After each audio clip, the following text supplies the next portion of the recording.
Excellent, we're up and going. Welcome back, everyone, for another round of Stat 2602. This time we are getting into lesson number 4. Not lecture 4, lesson number 4. I'm not sure what lecture we're actually on at this point in time, but we're getting there. So this should be taking probably the entire time to finish up this section, maybe time in a bit, but we'll get there. What we're going to be focusing now is on model building. So what we've looked at so far in the last set of lessons was what are the types of variables that we could add to the model. So we looked at adding a categorical variable with multiple different levels. We looked at interaction terms. We've looked at squared terms. Now we're going to ask the question, does it make sense to add things to the model? And is there ways we can automate the process of doing this? And what are the things that we look for when we're building a model? So what is the model selection criteria? All right, but first thing that we want to talk about is multicollinearity. So this could be problematic in our model. So we need to be able to identify this, or need ways of being able to identify this, and then potentially removing this multicollinearity. Again, we'll define that in just a second from our model. So once we're able to determine whether or not it is present, if we want it in there or if we not want it in there, then we look at the model building process. All right, so let's jump into this.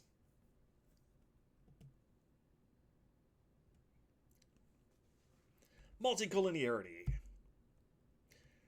So sometimes this is just referred to as collinearity, again, depending on what textbook you are using. I believe the one that was used in Stat 2601 calls it multicollinearity. For the vast majority of things I've seen, it's just collinearity.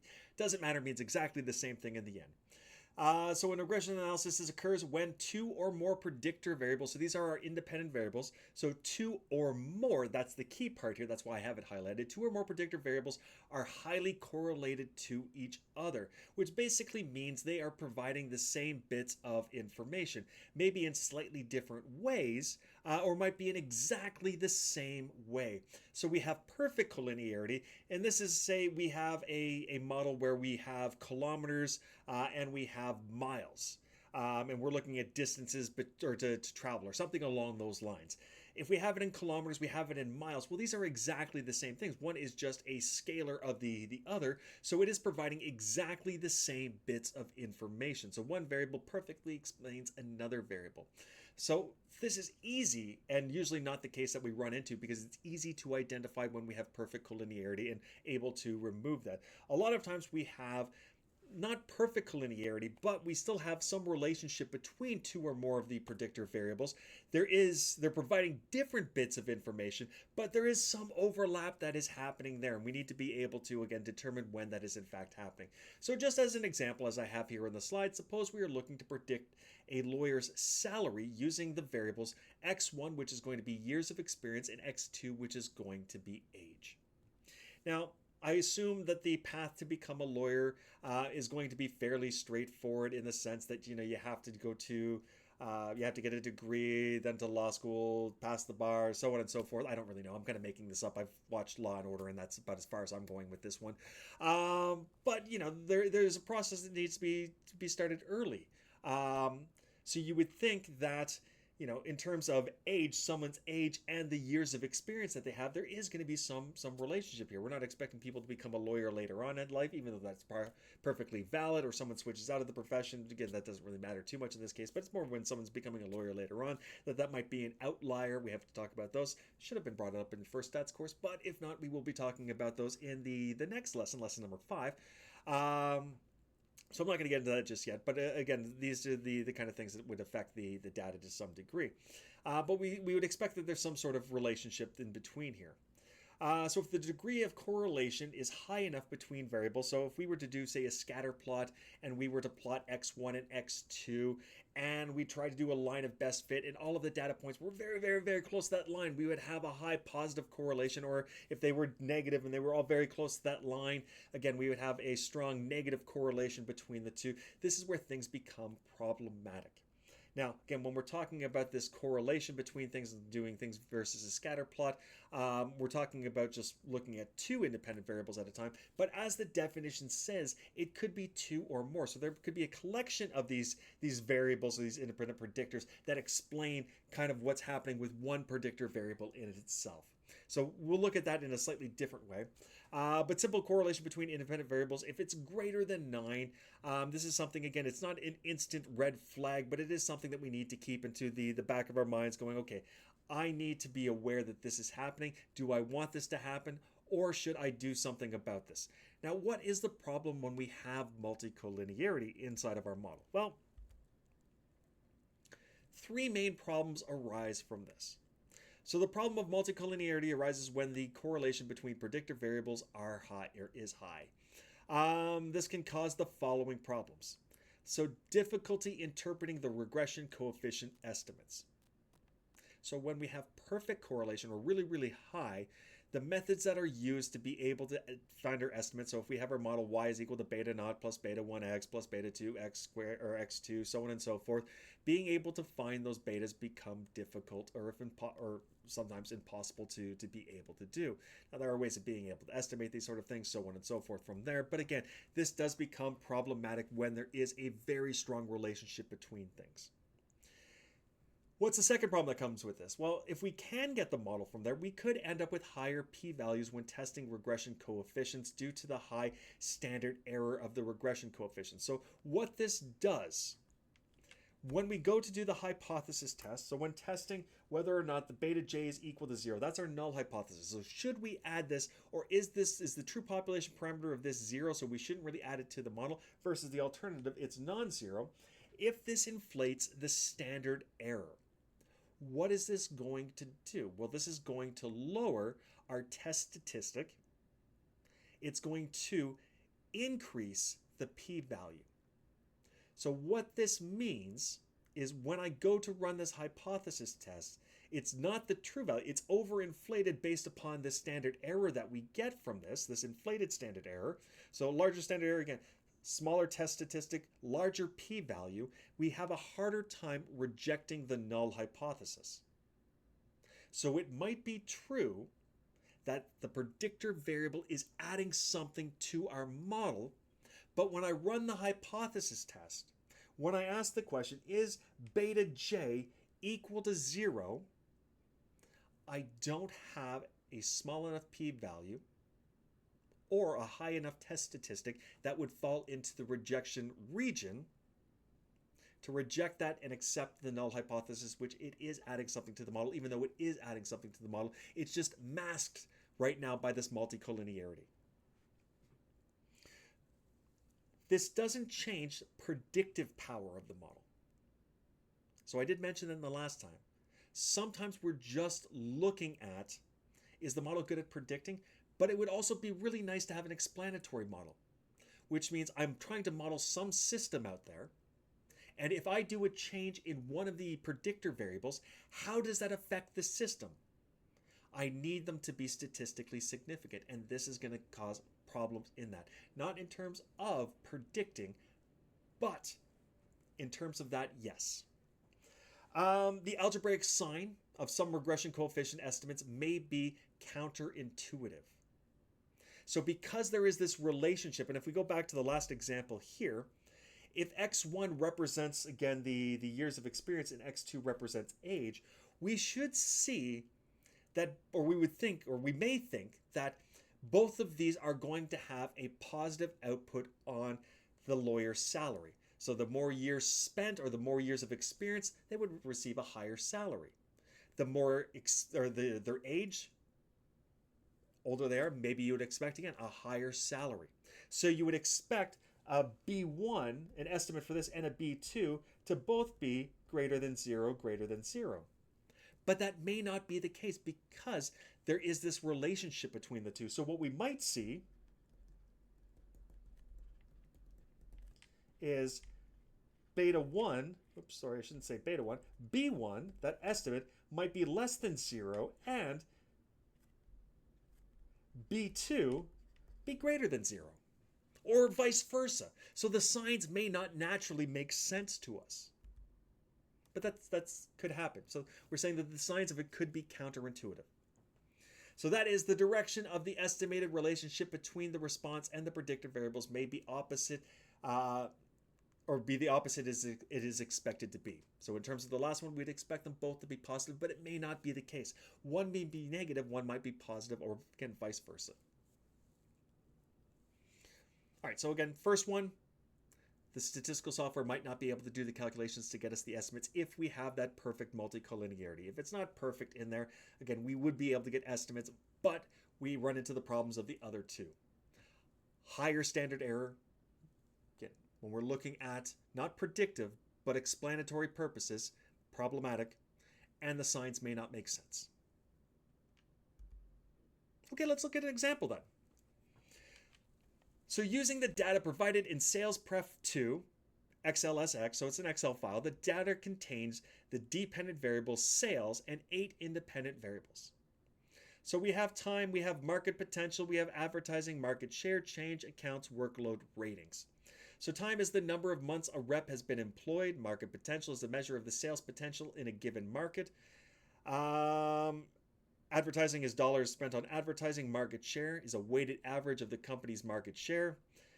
Change in the company's market share over the past 4 years. Accounts, the number of accounts held by the rep. Workload, average workload per account. Ratings, rep performance. Okay, so we have 8 independent variables. Now the question is, do any of these here provide information that others already do? All right, so we want to do 2 things. First, we want to build a correlation matrix. So I want to look at all pairs of combinations, not in terms of sales and anything, because I don't care about the response. I just care that this is what I want to emphasize here. We just care about the predictor variables, not the response, just our independent variables. So all of our x's. What is the relationship between x's and themselves? Forget y, just x's. That's it. So we want to build a correlation matrix, which is going to show us that if we build the scatter plots, how related are these things going to be? Again, +1 means it's a strong positive correlation. -1, strong negative correlation. 0, they're all over the place. They don't match the line in itself, so there is no relationship between the two. And then we want to determine if any correlations may cause problems. So remember, 0.9 is the make or break, but we might not hit 0.9, but let's look at some of the largest ones in there. Okay. So I need to jump over to R. And I have all of this stuff here. So let's clean up things. And I left this just because, again, just a reminder that it's a good idea to clean up things once we're done. So to remove everything from the global environments, I just go up to the broom here. Yes, I want everything removed. My graphs, I want everything removed. And if I go down to my console here, if I just do a Control-L, everything is cleared off. So it's like I'm starting with a fresh slate. Again, I want to set the working directory because I have a new lesson. This is lesson 4.r, so I'm going to go in my sessions, set working directory to source file location. So now that's set. Perfect. And notice here, and I mentioned this before, notice that I have a bright yellow line, which a caution sign right at the very top, telling me that there are specific packages that I'm calling in here that have not been installed. Now I can use the install.packages functions with the name of the functions, or simply just do install. Now it's going to take a couple of seconds. It's going to go through the installation of each one of these. And notice that in the console there, it has the stop sign, which means it is downloading all of these things, or trying to download all of them. Hopefully this is all going to work. Again, I am doing this. Sorry, it looked like I froze there for a second. Nope, didn't freeze. Perfect.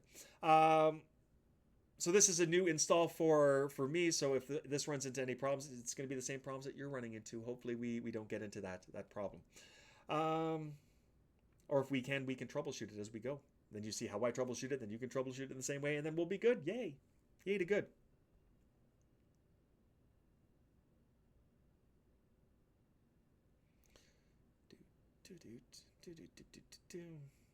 Gotta wait till this finishes. Can't do anything else before that. But it's getting there. That green bar, we're almost caught up. See, this is probably a good place where I should edit the videos because dead time here. But again, editing just means it's going to be a slower process of getting you the videos, and you would miss out on my rambling. No one wants to miss out on my rambling. Okay, we're done. Excellent. So notice the yellow bar is now gone. Everything is installed. So when I run these packages, or when I call them from the library, they should already be there. Now, if you didn't do that, Read Excel, we're going to need that because we're bringing in an Excel file. So if you just uncomment out line 5, run install that packages and go from there, you can download them individually. But we've already done that from the last lesson, so bring that in. Let's bring in underscore, or using read underscore Excel sales pref 2. And let's look at the first 6 rows. So notice in the global environments, there's 25 observations and 9 variables. Of course, there's 9 variables because there's 8 independent variables, and there is a response variable that is sales. So the first column here represents our response, and then the 8 independent follow that. Okay. Now I need psych, that library. So I've already installed this packages because I clicked on that yellow bar up on top. Now I'm going to call this from my library. Building this in, it's going to give me some warnings here, but that's perfectly fine. It's just telling me that it was built under a different version of R. R is always being updated. This may become problematic at some points in time if you're using a very old package and a new version of R. If that package hasn't been updated and there is different ways of being able to call things or different ways in which things interact with one another, this could be problematic for the vast majority of what we're dealing with. These are pretty standard packages, so we don't run into those problems. So yay, fingers crossed that not much is going to happen. I had to update things along the way because it's just the way it is, but so far so good. Okay, so using that, we're going to run the function now. So we've called the psych library in. I need that for the core.test function. This is going to build my correlation matrix. So I'm just going to put my data frame inside of here. So core.test, the input is sales pref. That is the variable name for my data frame. And I want to round this. Now notice here, it is a list of 14 things. So we haven't really seen lists before. A list is simply just a container. Think of it like a vector. But we know vectors can only contain elements that are exactly the same. Lists are different. This has 14 placeholders. Each one can contain a different type of object. So one might contain a data frame, one might contain a vector, one might contain just a single integer, one might contain a list. So a list inside of a list. Perfectly valid. So if I just open this up to kind of get a feel for this, the column or the first entry, I can reference that by $R. That's going to get me all of my correlation coefficients here, which is exactly what I want. I want the R values for each of these. I want to round them to 3 decimal places. So I'm going to call that first column, so core matrix, $R referencing that first entry inside of my list, and I want to round each of those to 3 decimal places, and that's exactly what we have here. Now notice some of this I don't need. I don't need the first column and I don't need the first row. Why don't I need these? Because this is telling me how sales interacts with sales. Well, I know that's always going to be a perfect relationship because I'm asking how is something related to itself. It's always going to be perfect. But then how is sales related to time? How is it related to market potential? How is it related to advertising? I don't care about this. Sales is the response. It's our why. Get rid of the why. I just care about my x's at this point in time. So the first row, first column, I can get rid of that. Why can I get rid of my first row as well? I just was talking about the columns because it's exactly the same. Remember, I'm building a scatter plot. So I'm putting on my x and y axis. If I flip which one's on my x and which on my y, it doesn't matter. The relationship is still going to be the same. So notice here that if I look at sales and time, it's 0.623. But if I look at sales and time, it's 0.623. It means exactly the same. So if I go down what this kind of like this main diagonal, I have ones down the main diagonal. Well, that's because it's telling me how is sales related to sales? How is time related to time? How is market potential related to market potential? It's always going to be a perfect relationship. It's always going to be 1 because I'm asking how is something related to itself. Always going to be perfect. So if I look at this main diagonal, I can either look above, I can look at below. Let's look at below. It's going to mean exactly the same thing. So I don't care about all these ones. I'm looking at everything below the ones. So if I look at my first column here, below the 1, I have a 0.623. Okay, that's less than 0.9, but that's still kind of high. So maybe, oh wait, sorry. I don't want the first column. I don't want the first row because it's telling me sales and time. I don't want sales. I just want my X's, not my Y's. So if I look at my second column, starting at my second column, everything below the 1, I have a 0.454, 0.249, 0.160, 251, 758, negative 179, 101. All of these are very, very far away from 0.9. None of them are problematic, showing a strong correlation. If I do the second thing for the third column below the ones, again, I'm seeing everything. I got a 0.479. That's my highest so far. What else do we have here? Not much under the advertising, market share, same idea. Change, not much happening here. Um, Accounts, not much happening here. So really at the end of the day, what's our biggest one? Well, our biggest one actually here, we got a 0.758. Sorry, I missed this one. I don't know how I missed this one. I probably said it, read it fast, and missed this perfectly. 7.758. So again, the threshold is that 0.9, but the largest here is 75.8, kind of correlation between each other. Um, could be strong, could not be.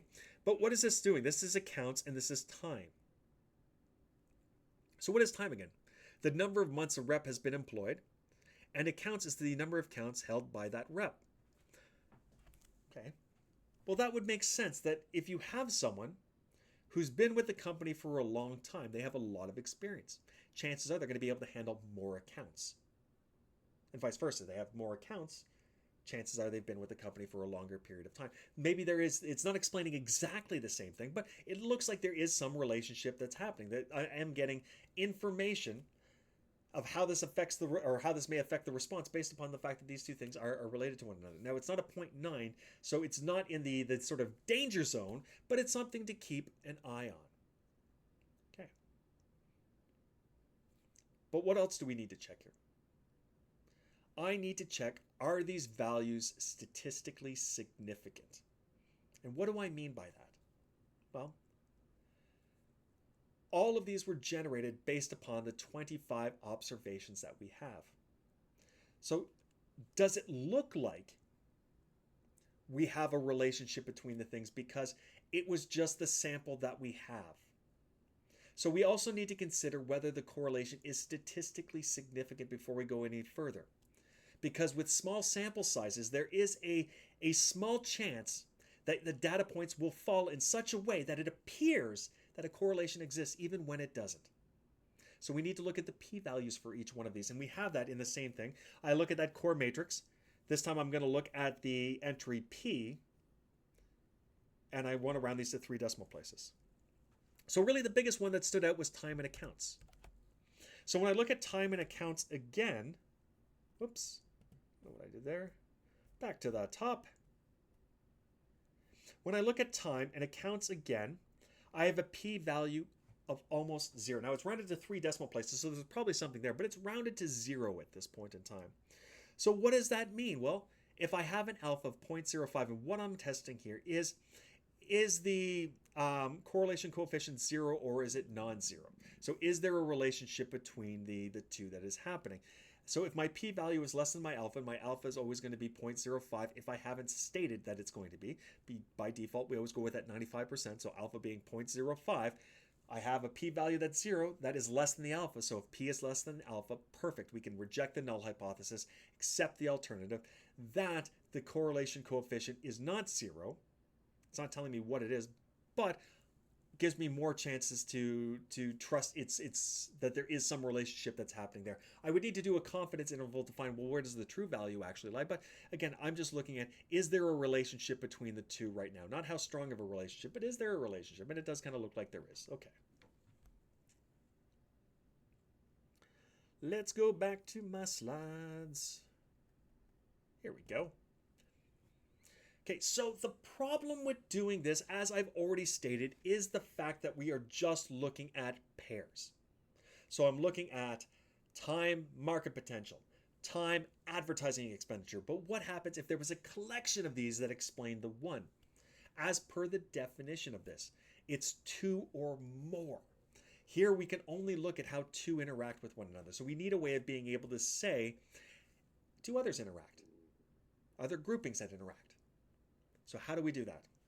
Well, let's look at the next slide because the next slide will tell us. As soon as I find out where my slide is, here we go. VIF, our variance inflation factor. So this is what we're going to use. So the most common way to detect multicollinearity is by using the variance inflation factor, VIF for short, which measures the correlation and strength of correlation between the predictor variables in a regression model. So what this is going to do Actually, I'm going to show this in the next slide, so we'll talk about that in just a sec. Let's look at the different values that VIF can take. So it's going to start at 1, but there is no upper limit on this. The higher the value, the higher the inflation factor, which again then becomes problematic. So when a value of 1 indicates that there's not really a correlation between what's happening here, and we'll see that when we look at the formula for how this is calculated. A value greater than 5 indicates a moderate correlation between a given predictor variable and the other predictor variables in the model. But this is often not severe enough to require attention. Now, if it's greater than 10, this should be a red flag. We'll need to look at this. So if we look at our original model, if I was trying to model what we have here, so I have my response, which is sales, and I have my 8 independent variables, I would have something that looks like y is equal to a beta naught, beta 1 x1, all the way up to, again, there's 8 predictor variables, so there would be a beta 8 x8, but we'll just say in general k, so beta k xk. What we are going to do now is, again, let's forget about the y value. I don't care about the y. I just care about my x's. I'm going to build a new model. What I'm going to do is I'm going to take my x1 and I'm going to say, can I build using the other 7 predictor variables, so x2 all the way up to x8, can I build a model which is going to predict x1? So I'm going to have x1 is equal to some beta naught plus beta 1, or I should say beta 2 x2 plus all the way up to beta 8 x8. So can I build a model using the other predictor variables, or how well do the other predictor variables explain x1? So if it has a large r squared value, then those values in there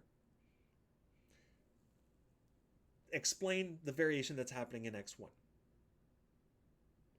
That means it's problematic. It's not telling us which variables, but it's telling us that the other variables really explain what's going on. So the larger the r squared value, the more that those other variables are explaining what's happening here. And I'm going to do that for x1. I'm going to do it for x2. So they're going to have some new model, x2.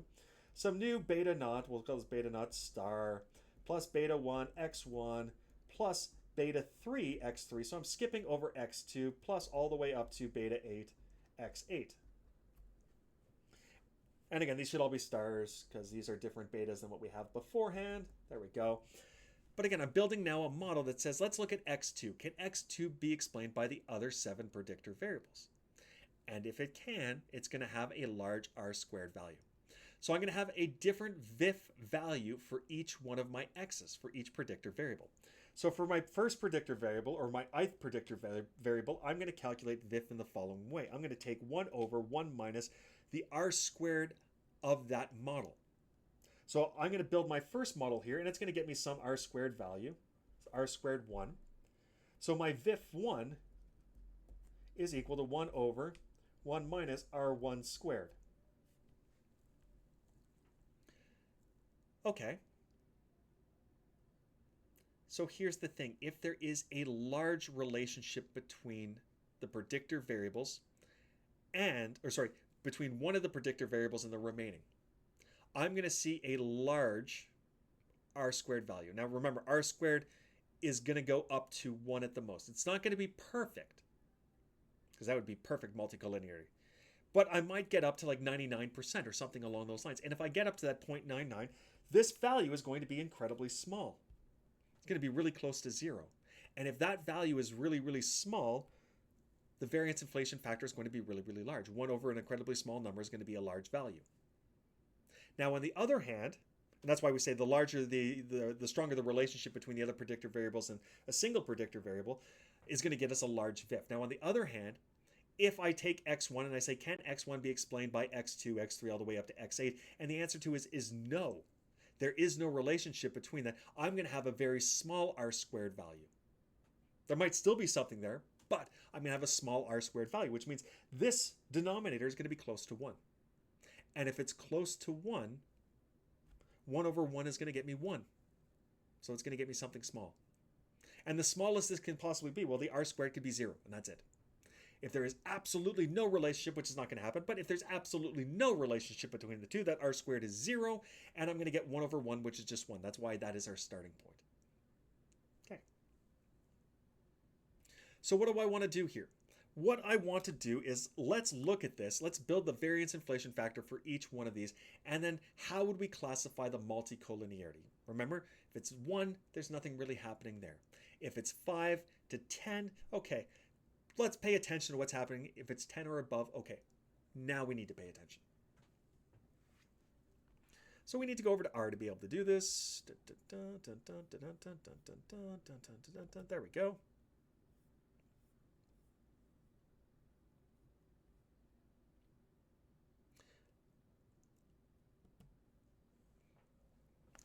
All right, so the first thing that I'm going to do is I'm going to do this manually. And then we're going to use a function that's going to calculate this for us. So remember the formula, which again from above, we're looking at for VIF1. We're going to do this for the first one. So VIF, we'll do this for time. This is equal to 1 over 1 minus R squared for time. So I need to build a model. Where is my mouse? Here we go. Where time is explained by. Now, this is different. Time is explained by period. What the period does is it's going to grab all of the other columns in my data frame. Because I want all of the other columns. But what I don't want that independent variable. Because remember, there's 9 columns. That first column, sales, is the response. I don't want the response. So what I'm going to do is I'm going to say minus sales. I'm removing that. I want everything but sales from my data frame sales pref. So time is explained by everything except sales. And I'm going to call this VIF model 1. So if I look at the summary, notice my R squared value, 0.7008. So that is telling me that those other 7 variables, 70% of the variation that's happening in my X1 is being explained by those others. So there is a relationship that's happening here. And of course there's going to be a relationship because we already know that time and accounts are related to one another. So if time and accounts are related, yeah, we should see something, but maybe there's more. Maybe it's not just accounts. Maybe there's other independent variables that are also contributing to this. Okay, so this is 1 over 1 minus 0.7008. Now I have this inside of R here, so let's go back over here. This calculation, this is happening on line 27. This gives me a VIF of 3.342246. Okay. This is rounded. So when we actually do the function to call this, it's going to be very close. It might be off by a little bit, but it's going to probably be close to that. So again, how would we classify this?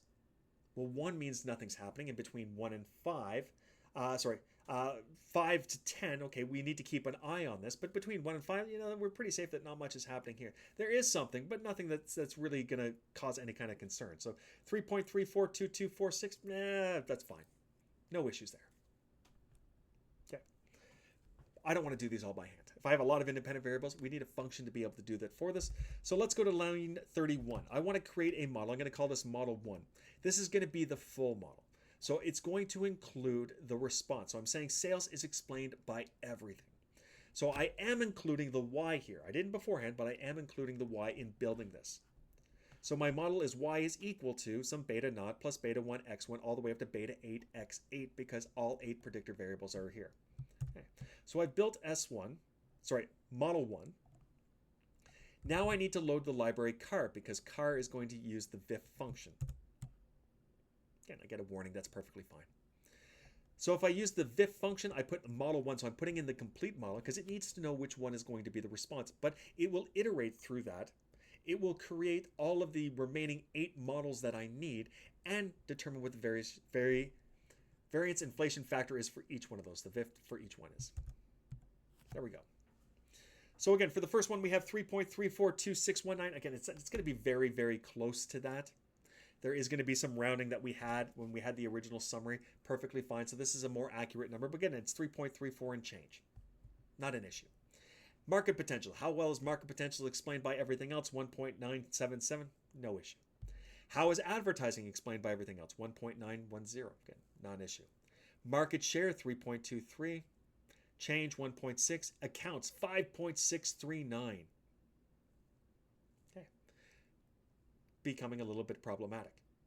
So we know accounts in time, there was a strong relationship, not a 0.9, so not anything overly severe, but there was a relationship between that. Now accounts is showing a moderate multicollinearity. It's greater than 5. Yeah, close to 5, but still greater than 5. Why is this larger than time?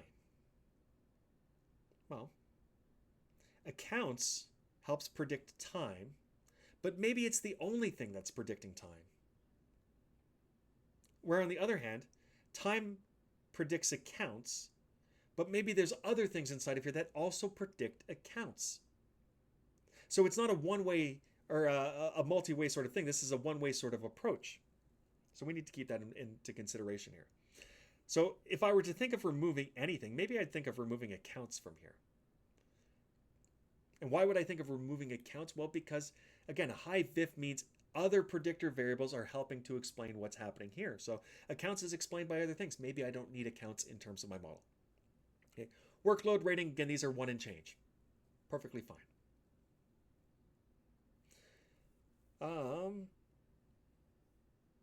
So let's jump back to my slides here for a second.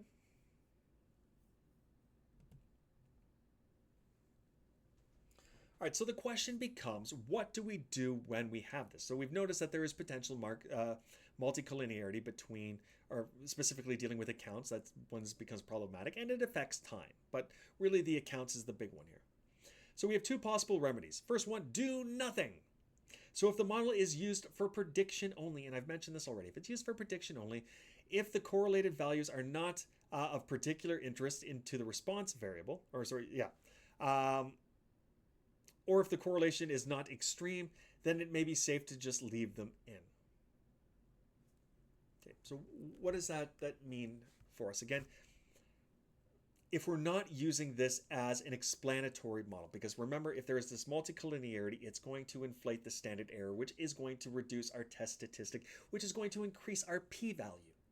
So when I do that hypothesis test, things may not seem statistically significant, but they still may be important. It's just masked by this relationship that we have with other things.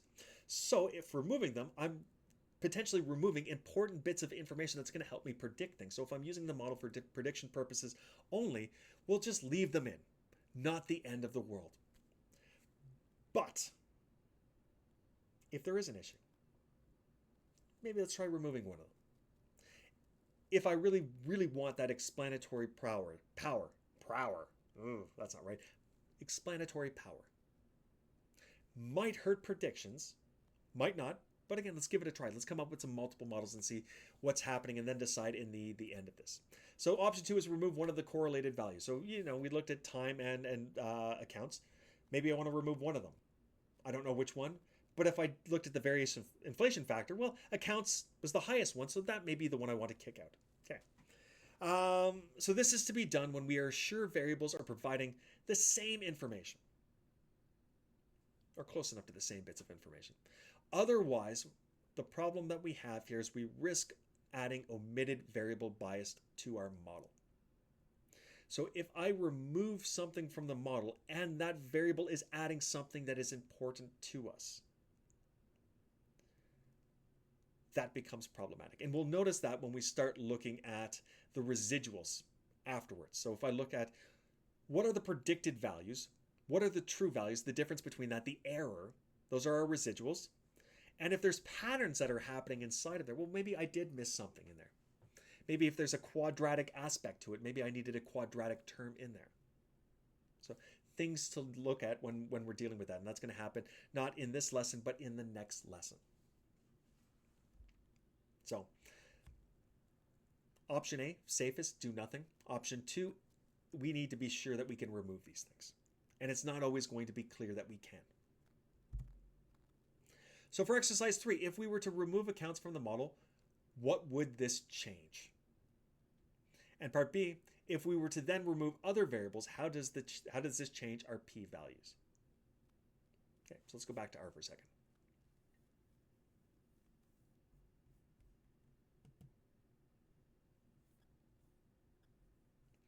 So let's build model 2. But before I build model 2, let's look at the summary of the last model.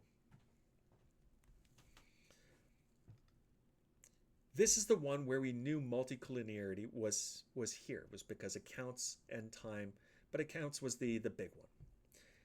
So these are my estimates. This is my full model. So sales is explained by everything here.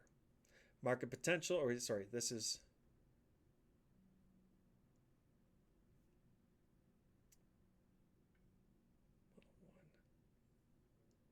let's go summary model 1. Here we go. Sorry. There we go. I was looking at X1 is explained by everything else. This is the right one. So this is why sales is explained by time, market potential, all the way up to ratings. Now notice here that when I look at time, all the way up to ratings, so my 8 independent variables, which ones are statistically significant? Market potential, advertising, market share. That's it. Those are the only statistically significant ones. If I were to run a hypothesis test, the first and last 4 would fail. Doesn't mean I remove them all at once. That's key. Don't remove them all at once. But, and we'll see that in a second, but those 5 would fail, and only 3 would be statistically significant. But remember, we know multicollinearity is in there, which is going to change our standard error, increase the standard error, decrease test statistic, increase p-value. So this p-value we may not be able to trust. So let's build a new model. Let's remove accounts.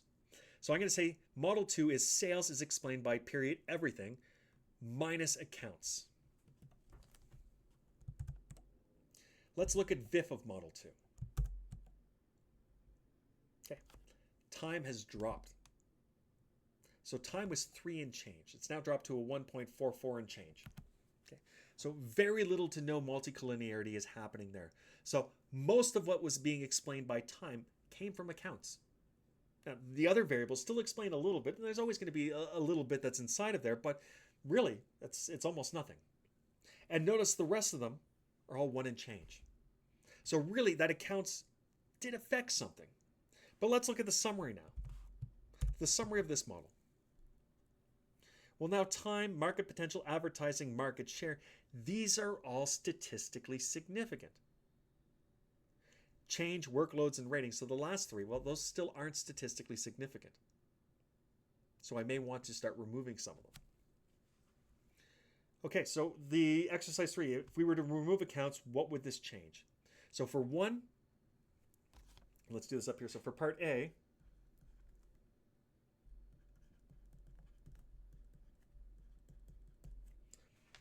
a decrease in VIF. And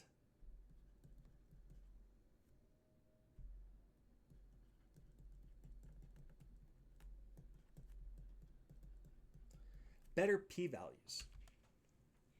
So removing 1 changed all of the p-values, and that's kind of a key thing here. I can't remove multiple things simultaneously. That's the key part. So if I notice here, change, workload, ratings, if I removed all 3 at the same time, all of my p-values would update. But here's the thing. Let's say I removed ratings alone. Removing 1 will also automatically update all of my p-values. So if I were to remove ratings alone, well, change in workload might now become statistically significant. So I would keep them in my model. But if I remove change, workloads, and ratings all at the same time, I wouldn't know that. So because it looks here these p-values are testing each one independently. Not simultaneously, independently. So I can't remove them simultaneously. We will look at methods to do that, but this is not a method to do this. This is if we were to remove things independently, we would be able to make that distinction here. So here I would potentially say we could remove change, we could remove workloads, and we could remove ratings because they would all fail. Now I just need to pick one. Okay. So let's say I wanted to remove 2 of these. I know I shouldn't. I'll leave you to try this on your own. Let's look at the 2 highest p-values. So we have 0.939 and 0.77. Let's say I wanted to remove workloads and ratings. How about you try to remove workloads and then see how everything changes, and then you're probably going to try and remove ratings afterwards. But let's remove both of them right now. So I'm going to build a new model. I'm going to call this Model 3. Sales is explained by time, market potential, advertising, market share, and change. And let's build a summary here. Okay. Notice the first four, time, market potential, advertising, market share, all of these are statistically significant if my alpha is 0.05. Change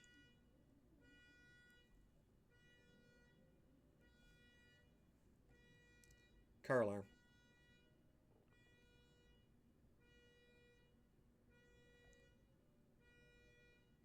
Hopefully this is not going to go on for a long time.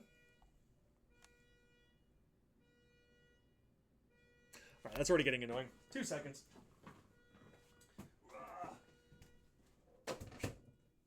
Hopefully that's a little bit better. There we go. My office is a mess right now. I need to do some summer cleaning. Yay. Where was I? It's still going on. It's still getting annoying. But I'm not seeing a reading here on my mic. So hopefully at this point you no longer hear that and you just hear me. Yay. So where in the world was I at with all of this? Oh, now it stops. Of course, now it's going to get warm in here. Okay, so time, market potential, advertising, market share, all of these are statistically significant. Change is the only one that's not. Again, if we have an alpha of 0.05, this would fail that null hypothesis. So if I were to do H naught, and I'm saying we'll do beta change is equal to 0 versus the alternative beta change is not equal to 0 at alpha 0.05,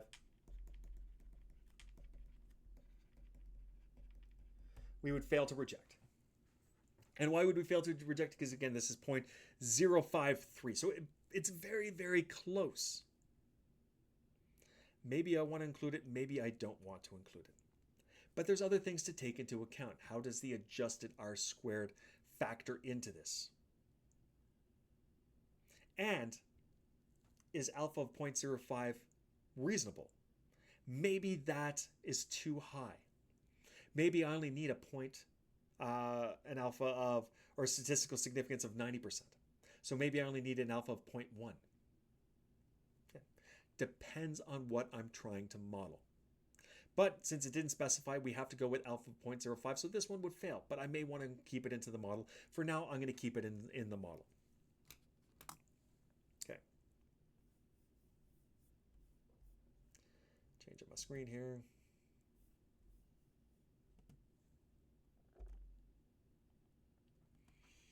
So now we're going to talk about the model building and selection process. So we know from the last lesson as to what predictor variables that we can include into the model. Now we've talked about multicollinearity, so identifying when strong relationships happen between predictor variables and what the outcome of that may be and how do we remedy that. Now we want to look at the model building process. And of course, what's the process for selection? If I build multiple models, how am I going to say one is better than the other? Or what is that criteria for saying one is better than the other? So let's actually talk about that first. Let's talk about comparing regression models. So in regression models, one of the most common evaluation metrics is the R squared, which is the proportion of variation in the outcome that is explained by the predictor variables. So again, we have how does the response, how good are we at hitting the true value? How close are we hitting to the true value based upon the model that we've created? So does the variation in the response, is that explained by the model in itself? So the closer that R squared is to 1, the better we are in terms of being able to explain the variation that happens in the response. Now, in multiple regression, R squared corresponds to the squared correlation between the observed outcome values and the predicted values of the model. Thus, the higher R squared, the better the model. At least that's what we think. The problem with this metric is including additional variables in the model will always increase R squared even if those variables do not have significant contributions in explaining the outcome.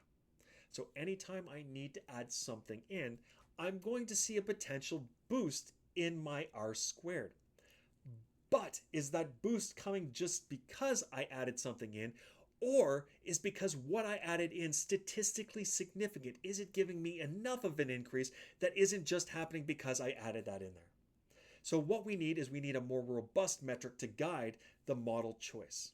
So what we look at is the adjusted R-squared. So when attempting to build the best multiple regression model, we use the following criteria in tandem to obtain a model that fits the data well and has reasonable predictive abilities. So the adjusted R-squared adjusts for the number of terms in the model. Importantly, its value increases only when new terms improve the fit of the model more. That's the key part, more than expected by chance alone. So just adding something in, we know it's going to increase, but is it statistically significant? Is it happening because I've just added that in, or because something is truly happening there? So the adjusted R-squared value actually decreases when the term doesn't improve the model fit by a significant number. So we are punished using R-squared for adding something in that does not contribute. So again, adding something in, R-squared will automatically increase regardless, adjusted R-squared. If it does nothing for the model, you will be punished for that. So it will drop the adjusted R-squared. If it's adding something to the model, it will increase. So it is a more robust metric when we have multiple predictor variables inside of there. When it's a single predictor variable, it doesn't matter. Multiple predictor variables, we should be looking at the adjusted R-squared. Okay. So the model we select should have one of the highest adjusted R-squared values among models that under this consideration. Okay. What else can we use? We can use Mallow's CP statistic, or just the C statistic it's sometimes referred to as. So this statistic is a prediction-oriented criteria. It determines if the model is using too few variables, which is known as underfitting, or too many variables, which is known as overfitting. So I have this picture here showing three different graphs of what we would consider an underfit versus an overfit. So if I have data here that has a kind of quadratic term to it, or quadratic effect to it, and I did a line of best fit.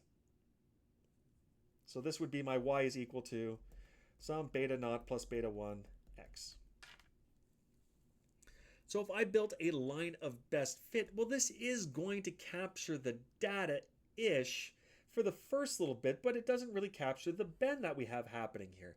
So it's not really good. I should have more variables inside of here.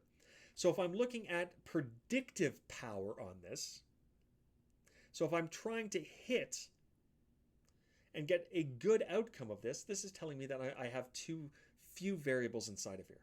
Now, overfitting, it is possible to build a model with too many predictor variables in there, such that I get something that looks like this, that my model hits every single true value along the way. So that's great for this data. What happens if I have a different set of data in here? This model would be crap. Just look at the in-betweens. In between this point to this point here, I have something that looks like this. In between here and here, I have this. In between here and here, I have this. Like, the in-betweens. I've basically, when we think of a model, we think of, again, the original model is y is equal to some beta naught. And again, for a single predictor variable, plus beta 1 x plus epsilon. That epsilon is the difference between the average output and what we are getting the true value going to be. When I have something that looks like this, our epsilon's 0. We've calculated, or we've modeled the error. No. We don't want that in there. Because again, this is good for this data here. Seconds we add a second data set in here, this isn't going to model well at all in terms of predictive power. What would be optimal is, again, we just want to capture the trend of the data. That's it, that's all. And this is what we have here. We have some quadratic function, which peaks right around where the peak should be. And it doesn't capture everything perfectly, but again, it captures the trend of this data set. And if I were to put data that resembles this, doesn't have to be perfectly this, but resembles this in terms of predictive power, it would still be exactly the same. Here, not a chance. If I have different data points, if I were to adjust even these points slightly, horrible outcomes. Okay. So a model that is too simple tends to suffer from biased coefficients and predictions, while overly complicated models can result in large variances for the coefficients. Wide interval estimates for predictions. There we go. So the CP statistics helps us reach balance between these two extremes. All right, so the P in the CP stands for the number of regression coefficients in the model. So these are our estimates. So we estimate beta naught all the way up to beta k. So P is k plus 1, the number of predictor variables plus the intercept. And we calculate malloc-CP in the following way. I have my standard error, my sum of squares error, for my model, which has my P predictor variables, or my P minus 1 predictor variables, because again, P counts for the intercept as well. And I have my S squared for my full model. So I look at the relationship. What is the error in this model versus the error in this model? And I'm going to subtract from this the difference between N, so the number of observations, minus 2 times the number of predictors plus 1. That K plus 1, that gives us our P. Okay. So when there is a good fit, what we should see is that the CP should be approximately equal to P. Might be a little more, might be a little less, but it's going to be close to there. If it's greater than P, this is interpreted as meaning the model suffers for underfitting, so too few variables. On the other hand, if it's less than P, then we're looking at overfitting, too many variables. So we may want to remove some, we may want to add some. That's what this is kind of helping us with here.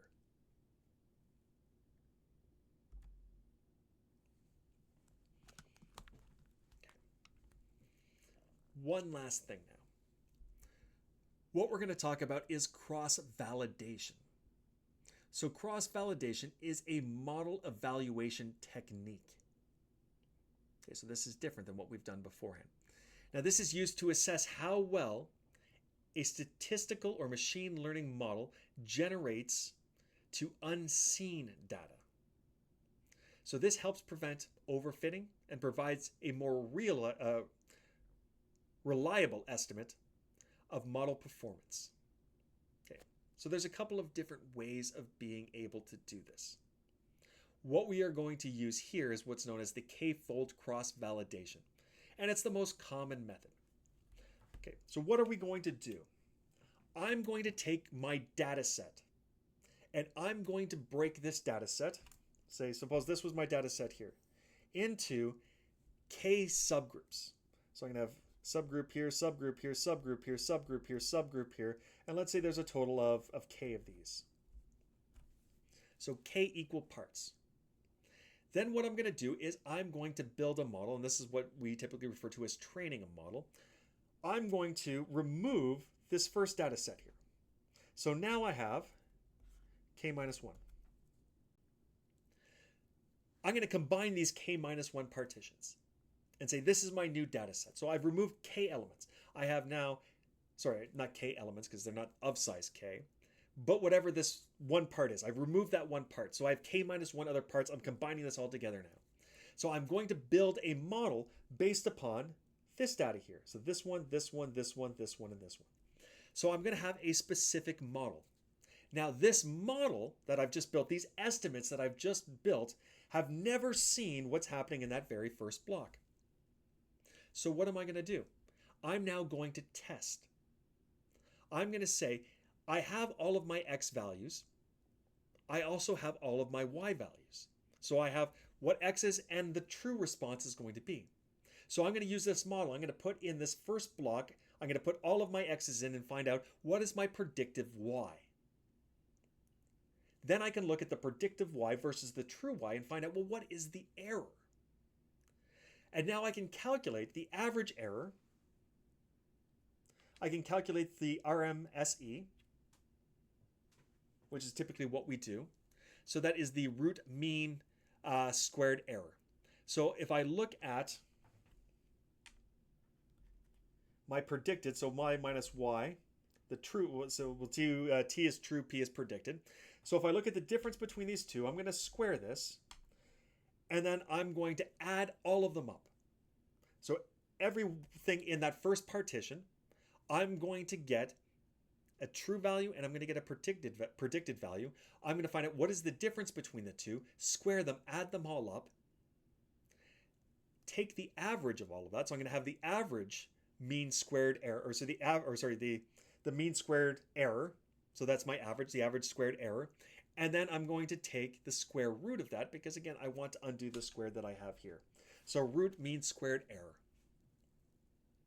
And I'm going to do this for each one of the k partitions. So I did that for the first one. Now I go to the second one. I'm going to remove this. I'm going to combine the first, the third, fourth, fifth, so on and so forth. I'm going to build a new data set. This new model that I'm going to create is going to have new estimates. It's never seen that second block. Now I'm going to test it on the second block and I'm going to calculate a new RMSE. And I'm going to do this over and over until I've gone through this k times. Each one of these blocks are going to be used as something the model has never seen before. So uses all data points for training and for testing. And the goal is we want to find a model that balances bias and variance. So ensuring good performance on the new data. There we go. So if I have a general feel for what the model should be, again, this is how I can test different models, whether or not I want to include a parameter or not include a parameter. It's not telling me, again, how many parameters I should have in there or how many predictor variables I should have, or my adjusted R squared in terms of how good is this explaining the response here. This is looking at how good is the model at predicting things it has not seen. So I can build one model with 8 predictor variables, one with 7, one with 6, and I can go through this process. And I'm going to pick the one at the end of the day that has the lowest average for the RMSE. And that's it, that's all. Okay. A little bit of time left here. Yeah, so let's go through exercise 4. We'll finish this up, and that'll be good for this lesson here. And then we'll move on to automating the model building techniques afterwards. And that should be a lesson in itself. And then, yeah, probably the last lesson will be just a single one. I keep saying that, but I don't want to make these too incredibly long. I want them to make them somewhat manageable, and I think an hour is more than enough, because if we were doing this as hour-and-a-half blocks, again, there'd be questions. I'd be stopping halfway, so on and so forth. So I'm covering the same amount of material. So exercise 4, referring to the data from exercise 1. So again, using that sales pref data. So the 8 predictor variables looking to explain response, which is sales. So the first part here is we want to generate all possible regression models based upon all possible combinations of the 8 independent variables in the sales representative performance data. So what does that mean? I want to build all possible models. Well, what are all possible models? Well, if I have y is equal to beta naught plus beta 1 x1 plus all the way up to beta k or beta 8 x8, what is all the possible models? Well, it's either I'm going to include the first predictor variable or I'm not. I'm either going to include the second predictor variable or not. So think of this as I'm breaking this down into stages. So very similar to what you would have done in the first stats course, the 2601, when we were looking at probability and they were counting rules. This would be the MN rule. So if we could break something down into different stages, how many ways do we have doing the first stage? How many ways do we have doing the second? How many ways of doing the third? So on and so forth. And we just multiply all these together. So when I think of either I'm including a predictor variable or not, I have 2 possible outcomes. It's either going to be there or it's not there. So to add x1, I have 2 ways of being able to do that. All the way up to, I have 2 ways of being able to add x8. So I have 2 for the first, 2 for the second, 2 for the third. So it's 2 times 2 times 2 times 2. I'm multiplying 2 together 8 times because there's 8 predictor variables. So this is 2 to the 8. But I don't want all of them. I'm going to minus 1. Which one do I not want? Think about that for a second. I didn't freeze. I don't want the one where all of the predictor variables are off, because then that would just be y is equal to the beta naught. That's boring. I want at least one predictor variable in there. So it's 2 to the 8 minus 1, because 2 to the 8 includes even all of them gone. So I want to remove that one case. So there's 2 to the 8, or in this case, if there's k predictors, 2 to the k minus 1 is our general formula for the number of that. So I want to generate all possible ones here. Then I want to determine the best 3 models with the largest adjusted R-squared value. And then I want to perform cross-validation and compare these models. So let's go over to R.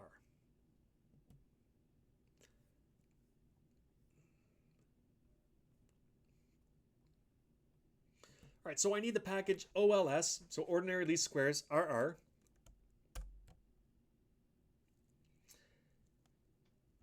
Then I'm going to build. So I'm going to use the function OLS underscore step underscore all underscore possible. So this is going to build me my 2 to the k minus 1, or in this case, 2 to the 8 minus 1. So I'm putting in the full model. That was still model 1. I'm going to store this in model all. Now this takes a second. It's already done. Obviously, the more predictor variables, the longer this is going to take. So as k becomes much, much larger, like right now it's just 2 to the 8. But if it was larger than 2 to the 8 minus 1, which is what, 256 minus 1, so 255, I think, something along those lines. Let's look at this. Actually, I'll just run this line here. 255. So it's 256 minus 1, so 255 different models that we have. So even if this was up to 2 to the 9 minus 1, again, the higher the number of predictor variables, the longer this is going to take to generate all of them. Now, one of the things that has changed, and I had to update my code to be able to do this, is typically when I ran this beforehand, it gave me a data frame, and I was able just to pull the elements from the data frame. Now, it creates a data frame, but it stores it into a list. I don't want this. I just want the data frame. So what I do here is I am just calling on the very first element of that list. So that's line 62. And I'm assigning that back to model all. So model all contained the list, which contained the data frame. I just want the data frame. So I'm pulling that from the list and then just recalling that or reinitializing it as model all. Okay. So in terms of model all, again, this is a data frame, 255 observations in 15 variables. And so this is not the variables that we're talking about in terms of predictors, but these are just different metrics that we have here. So I have n, which is the number of predictors that I'm using in there, what predictors are being accounted for, R squared, adjusted R squared, root mean squared error. So this is, a lot of stuff is in here. I don't really need all of this. What I want to do first and foremost is I want to take, because there's 255, so each one of the rows in here represents one of the possible models. I want to order these now based upon the adjusted R squared. So I'm going to use the order function. Now the order function does things from smallest to largest. I want to flip that. So I want to take everything in the model all under the adjusted R category. I'm going to make them negative. And now I want to order from there.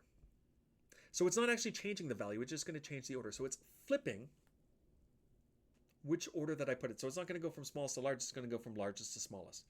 So this is going to reorder my data frame for model all.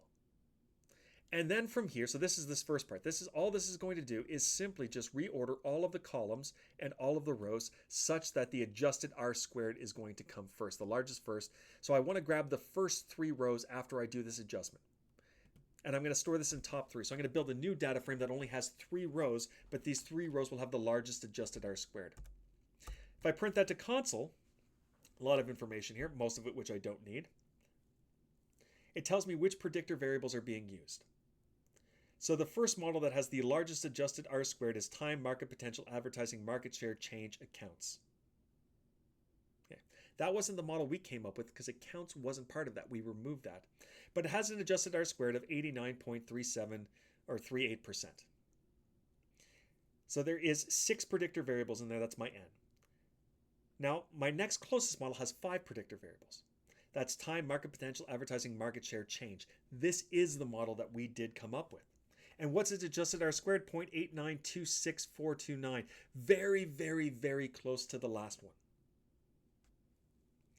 My third model, adjusted R squared, is 0.8899097, has 7 variables: time, market potential, advertising, market share, change, accounts, workloads. Rating is the only thing that has been removed from there. Okay, so almost everything minus 1. So just going on this alone, what do I see? The adjusted R squared seems to be, the adjusted R squared, yeah, seems to be the best for the first one that contains the 6, but what's really close is the one that we also came up with 5. Now, the thing with 6, though, remember the issue with this one, contains multicollinearity. So if I'm looking at predictive power, yes, this might help us in predictive power, but in terms of an explanatory model, it does inflate the standard error, which again messes with that hypothesis test. And maybe I don't want that in there. For adjusted R squared, very close to that. So what's the percentage that's explained by the model in terms of the variance in the response, again, super high. But here I've removed that. Now change, again, doesn't have the significance that I want if I keep alpha at 0.05, but if I change alpha to 0.1, so a 90% confidence interval instead of a 95%, not a huge change, but again, depending on the problem that we have, maybe that 90 to 95 is reasonable. So what do we want to do now?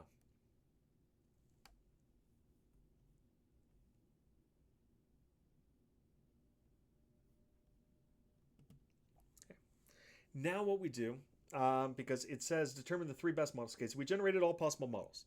That's been done. Determine the top 3, so we reordered things. These are the top 3 in here with the largest adjusted R squared. Now we want to perform cross-validation to compare these models. All right, so what I need to do is I need to load there we go, the library caret.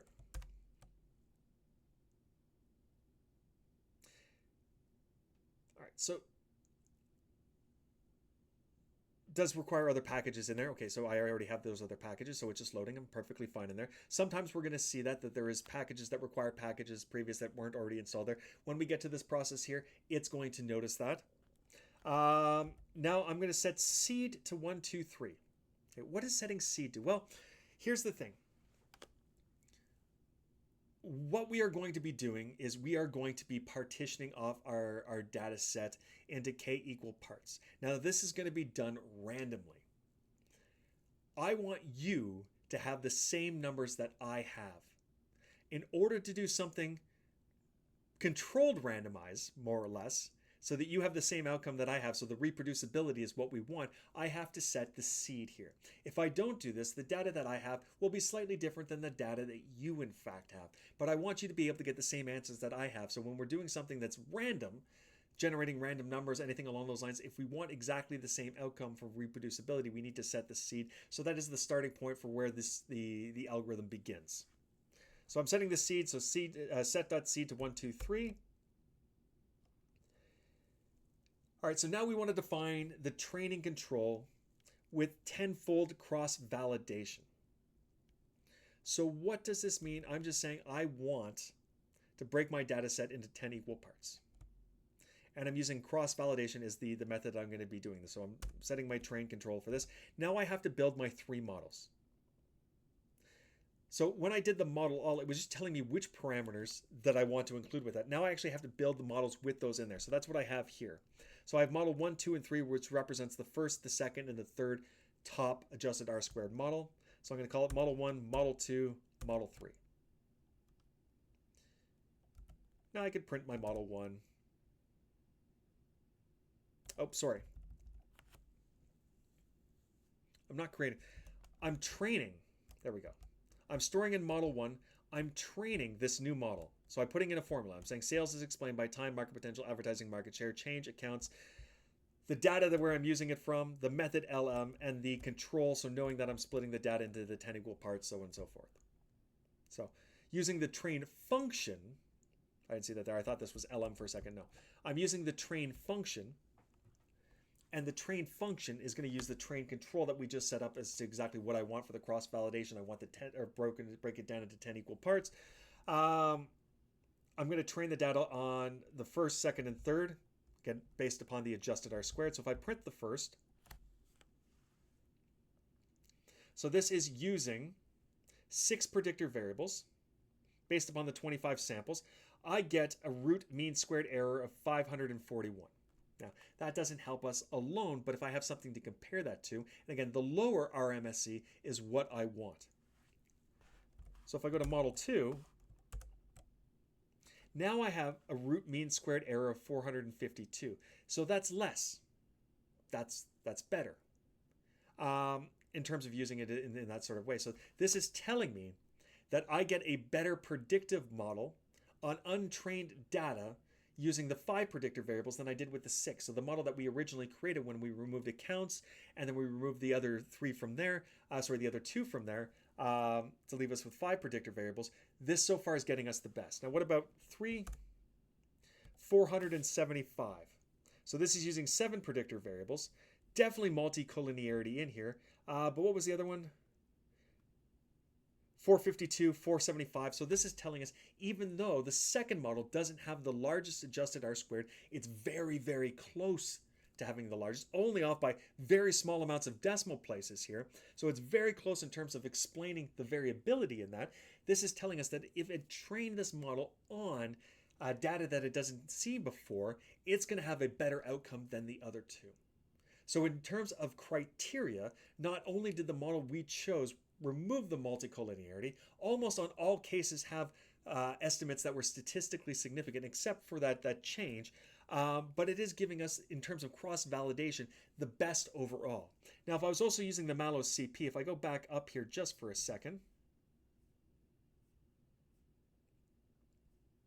in the outcome or the output that I had when I was looking at the top 3, it also gives me the CP. Remember that CP, that P is the number of predictive variables plus 1. So that is my N plus 1. So here my P would be 7. So CP is less than that. Now let's just go back over to the other screen here.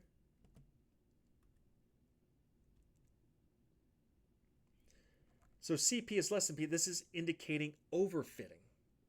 So too many predictor variables. Oops. So 5, again, so P would be 5 plus 1, so that would give me 6. Again, we have less than that. 7 plus 1 gives me 8. Well, this one gets close, but it's still less than that. So for each one of these, we still have overfitting potentially being an issue. Now, they're all relatively close, but overfitting still might be an issue. So we may want to have even a simpler model than what we have. But one of the things we also need to watch out for is again, that removing things, we don't want to necessarily remove things if we can avoid removing things, because we have that omitted variable bias. If something is actually adding something to the model, that needs to be taken into account. And based upon the summary, so this is line 98, let's just run this again here. This is the model that we chose.